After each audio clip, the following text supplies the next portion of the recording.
outside right now on this Wednesday at the Washington Monument. I'm still eyeing the northern lights, but Chief Meteorologist Jackie Lair, it's much easier if we're using our cell phone because we could lengthen out the exposure and get a better look. Exactly, and it would be low on the horizon if we're able to see that tonight. Right now, it doesn't look quite as strong, as what we had last night. So keeping a close eye on the latest updates with that. We'll provide that for you as well. We're seeing that front clearing the area, and that's also clearing our skies. So at least Mother Nature is cooperating with the skies tonight if we are able to see any of those northern lights. And we're also tracking those dry conditions persisting across our area. But speaking of those auroras or those northern lights, it's that solar storm. So the sun is emitting more of those charged particles than normal. Now, Earth has a magnetic field. Typically, it shields us from most of those charged particles from the sun. But those supercharged ones, those particles reach around Earth's magnetic field, reaching the poles. And we're talking about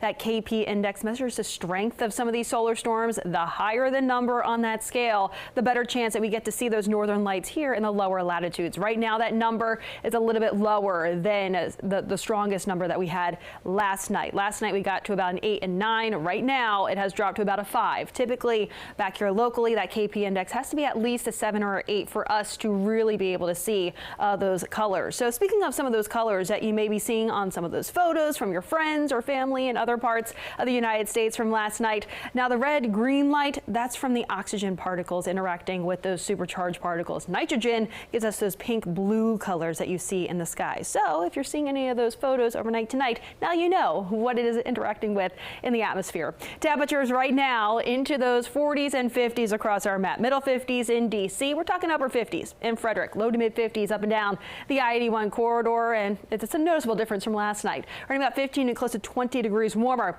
than we were this time last night. And also that breeze, that wind, not nearly as strong as what we had yesterday as well. So thankfully the winds have calmed down. But that wind direction out there for the day today did allow for those temperatures to be slightly warmer compared to what we had yesterday. Those winds right now mainly out of the west-southwest, sustained 10, even close to 15 miles per hour. A few gusts, though, those are a little bit higher back out towards the mountains region, out towards western Maryland, parts of West Virginia, where we're seeing those gusts 35 to 40 miles per hour. Closer towards D.C., those gusts much lighter, but farther off towards Hagerstown, still dealing with some gusts getting close to 25 miles per hour. Overnight tonight, mainly clear skies will persist. Overnight lows, they will be dropping back in those mid-upper 30s across much of the area through the overnight and into your Thursday morning commute. So you still want to make sure that you are bundled up as you're stepping out the door tomorrow morning. And then tomorrow afternoon, similar to the day today, those highs mid to upper 50s for much of the region. And then for your Friday, we're tracking those high temperatures right around 60. That is seasonable for this time of the year. We're also tracking that sunshine, but also less wind on Friday. So I would say Friday is likely one of the better days out of the work week. Overnight lows tonight back in those mid upper 30s for much of the area. For your planner out there tomorrow, temperatures will gradually warm up. We're talking upper 40s as early as 10 a.m., mid to upper 50s under mainly clear skies out there tomorrow. We're still tracking that sunshine out there for your Friday with less wind, right around 60 Saturday. We're talking upper 60s Sunday, chance for a shower or two possible early Sunday morning.